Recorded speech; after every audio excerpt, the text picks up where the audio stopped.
Greetings, my beautiful lovelies. It's Emmy. Welcome back. Today I'm going to be making a couple of things.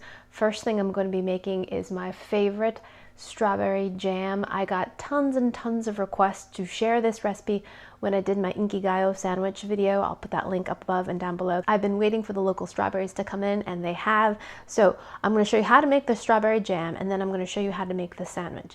Now, the Monte Cristo sandwich is basically a hybrid of French toast and a croque monsieur, which is a French grilled cheese with ham. So rather than just being pan fried or grilled, this is dipped in an egg wash and fried like French toast.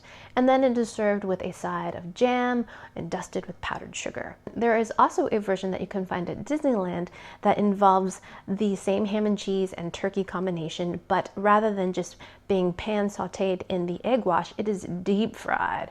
So this whole thing is battered and then deep fried. Now, the version of the Monte Cristo that I'm going to be making actually includes the jam inside the sandwich. It was inspired by a video that I saw on the Cooking Tree channel here on YouTube. I'll put a link down below to that video in case you're curious. So it has a layer of jam inside it, including the cheese and the ham. Sounds absolutely delicious. Unusual maybe, but sweet, salty, cheesy, I'm on it. So let me show you first how to make the jam, and then we'll put the sandwich together. And it is my favoriteest strawberry jam ever because it tastes of strawberries. And the reason being is that we don't cook this up. A traditional jam making requires vats of boiling water, and you essentially cook your strawberries with pectin and sugar to get it to gel. Then you take your canning jars and place it into a large pot of boiling water, and what happens is that it creates a vacuum seal, and that's what keeps it. You can keep it at room temperature in a cool, dark place, and it'll keep for quite a while. And this is what people did before large-scale canning and freezing operations that we have today existed. So I am using canning jars, but these are not vacuum sealed, and you can tell that by that. See, you hear that? That's popping. There's no seal. If this was sealed, I wouldn't be able to do that. It would be pressed down. So we have to keep these either in the refrigerator or in the freezer. That's why it's called freezer jam, to keep them from going bad. But it is my favorite because the flavor and the color is so beautiful. Look at that color. It is so vibrant and red and absolutely gorgeous. So if we compare this color to a jar of store-bought jam, look at the difference in color. These are both strawberry jams. The composition is probably going to be a little bit different. Mine just contains pectin, sugar, and strawberries. This contains strawberry, sugar, wheat syrup, and citric acid and pectin. So a couple extra ingredients, but look at the difference in color. Isn't that phenomenal? Like, so the cooking process not only changes the flavor, but also changes the color. You don't get this really beautiful, vibrant color, but yes. So I've been waiting to share this recipe until our local strawberries came in, and here they are, so stinking beautiful. I forgot to mention the recipe that I'm using is one that just comes with this, and this is Sure Gel Premium Pectin. You're gonna need this. This is what's going to make your jam gel up. Pectin is naturally occurring. It's found in things like apples, and it's extracted, and that's what makes the jelly or jam turn into jelly or jam. So definitely going to need a box of that. Now, it's important to note that depending on the type of fruit you are jamming or gelling, you're going to use different proportions of different ingredients. You may have to add some lemon juice because acidity is really important in ensuring a good gel. Get your strawberries, wash them, and then remove all the green tops. And then take 4 cups of the strawberries, and I like to cut them up a little bit to make the mashing process go a little faster. Place them into a large bowl and then use a potato masher and mash up your strawberries, and you should have about 2 cups of strawberry pulp. To the strawberry pulp, we're going to add 4 cups of granulated sugar. Now, it's really important that you measure carefully using these recipes. Use a dry measuring cup when measuring the sugar. Don't use the liquid measuring cup. So give everything a good stir and let this rest for about 10 minutes. We want to make sure that the sugar is nicely dissolved. So while the sugar and the strawberries are getting happy, we're going to prepare our pectin. We're going to take 1 package of Sure Gel Pectin, place it into a small saucepan, and add 3/4 of a cup of water. Use a whisk and whisk this together, and then bring this up to a boil and allow this to boil for 1 minute, whisking the entire time. You might have some lumps in the beginning, but not to worry. With continued whisking, those lumps should come out. Once we've boiled our pectin for 1 minute, we're going to add that to our strawberry sugar mixture, and then we're going to mix this for 3 minutes, just using a whisk, to make sure that we have everything combined and that the sugar has dissolved. Then we just place them into our clean, prepared jars. We want to do this quickly because the pectin is already starting to do its thing and it's starting to thicken. So after we've bottled everything up, we want to put on our lids and then let it sit on the counter for 24 hours to allow the pectin to gel up. So that batch made 6 jars for me, and after 24 hours, this is what the jam looks like. See how it's jellied? Boing, boing, boing, boing, boing, boing. So beautiful, I love it. Now we can either place it in the refrigerator and it'll last about 3 months, or place them in the freezer and they'll last an entire year. If you are a fan of strawberry jam, nothing, in my opinion, is better than this type of jam. It is just so much better than cooked jam. Just try it, it's super easy. Get yourself some strawberries, you don't have to have a farm, just go to your grocery store, they're on sale right now.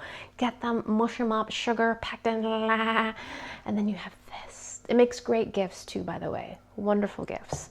That was my first strawberry run of a year to the farm, but I will definitely be going. We probably still have a couple more weeks left. I'm gonna go strawberry picking with my boys because we do that every year and it is so much fun. Okay, now let's get to making our sandwich. I got myself 3 slices of good old white bread and I'm going to go ahead and trim this. Take all the crust off and form a nice square. Okay, my cutting board is having wobbling issues. Lovely. So that is not quite square. I'm going to make it square. It's my sandwich. Now I'm going to give this to the chickens. Don't worry, this is not going to waste. This is my chicken bucket. Yep.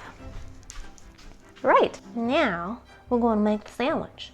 First thing we're going to do is take our beautiful jam. Gorgeous, gorgeous strawberry jam. And we're gonna just, oh my gosh, look at that. It gelled beautifully. And we're gonna put it on our bread. Oh, this is gonna be great.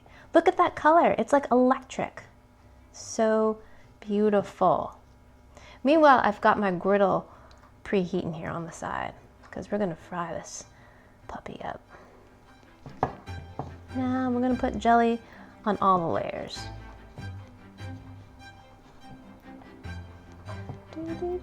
Because we want this to be sweet. This isn't jelly, this is actually jam, not jelly at all. Jelly is made from juice, right? That's why it's clear. Jam is made from fruit, and preserves, I believe, I don't know, are more fruity or more chunky.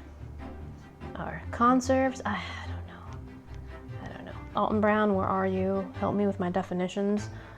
Okay, we've got that nice spread. I'm gonna use some cheese. I am using Gruyere. I love Gruyere. It's a type of Swiss cheese. Absolutely love it. Stick that in there. And if your cheese is a little bit long, you just trim it and eat it. And we're gonna put some ham next. Just a little. Then we're gonna flip this over. Boop. Now this one side, I'm gonna add a little Dijon mustard, just for a little salty. I think this is gonna be delicious. But you know, I've been known to eat unusual things. Actually, I think after this layer of ham, I should probably put another layer of cheese, a little bit more cheese. Okay, now put this back. We need some cheese, because that's gonna glue things together. And put another layer of ham. Okay, this is gonna be a fat sandwich. Okay, another layer of cheese, because again, our cheese is our glue. And then we're just gonna put this top right back on.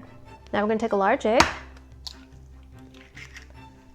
take a little bit of milk, just a splash, and whisk that up. So, eggs are beaten up. We're going to take our sandwich and very carefully dip it into the egg wash. Carefully. Get the sides. Now I'm going to place this on a dish.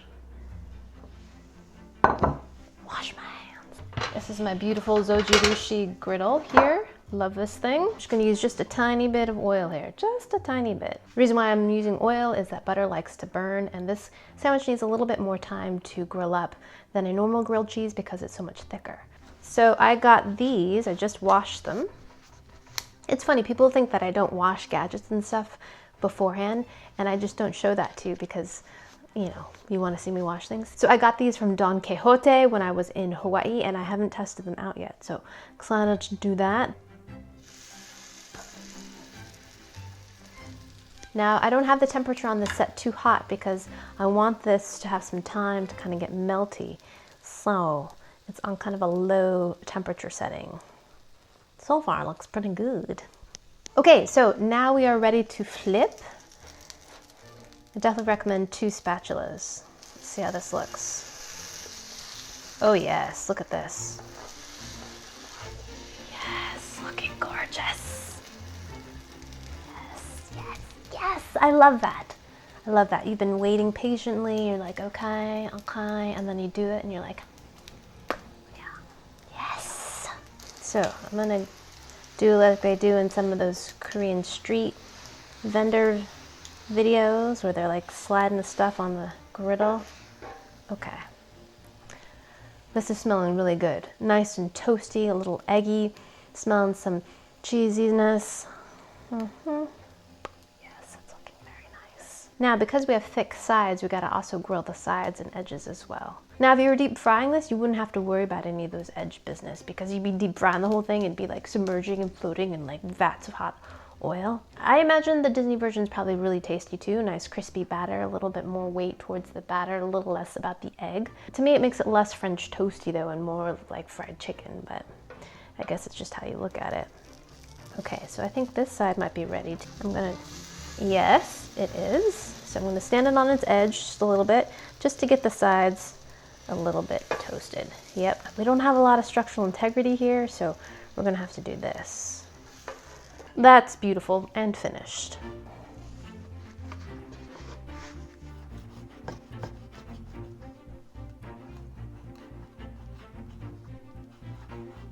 Maybe I should have used a serrated knife.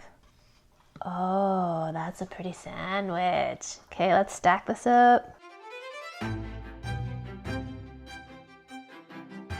Will you look at this? Isn't it beautiful? It reminds me a lot of the Inkigayo sandwich just in terms of its shape and its layers, but the texture is completely different. While soft, this is definitely denser, squishier. Itadakimasu.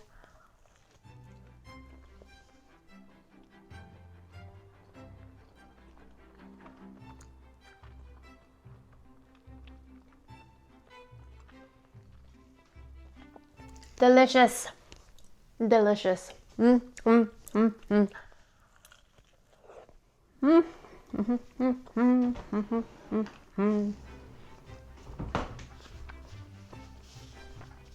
Delicious. This is absolutely delicious. The jam in there just adds a little bit of sweetness. I don't really even taste any of the strawberry flavor. It's just a little added sweetness. Goes really well with the smoky ham. As if you've ever had honey ham, you know what I'm talking about. And the cheese in there is delicious as well. A little bit salty, a little bit nutty, soft and oozy, but not really stretchy, but goes perfectly with ham. And I definitely recommend putting a little bit of the Dijon mustard in there. It makes it more savory and you get a little taste of the mustard and has a little bit of a mustardy kick. If you like spicy Dijon mustard, which I do, I recommend using the spicy version. Just a little bit of spice, not enough to be kind of hot at all. Absolutely scrumptious. You can definitely taste it in there. And then ham and mustard are best friends. Delicious. So good. So the bread has completely transformed because it soaked up all of that eggy, milky batter that we created. It's become custardy and soft. So this has become something completely different. It's not even really a sandwich. It's kind of like a layered casserole or something. It sounds gross, but it's not. In that bite, I could definitely taste the strawberry, and it's great. It goes well with everything in there. Sweet, hammy, salty, nutty, melty, oozy, custardy, guamfish. So there you have it. Now you know how to make a Monte Cristo sandwich and how to make your own strawberry freezer jam. The best jam you'll ever have. I promise you. If you like strawberry jam, just make it, please, just for me. You won't be sorry. Alrighty, thank you guys so much for tuning in. I hope you guys enjoyed that one. I hope you guys learned something. Please share this video with your friends. Follow me on social media, like this video, subscribe, and I shall see you in the next one. Toodaloo, take care, bye!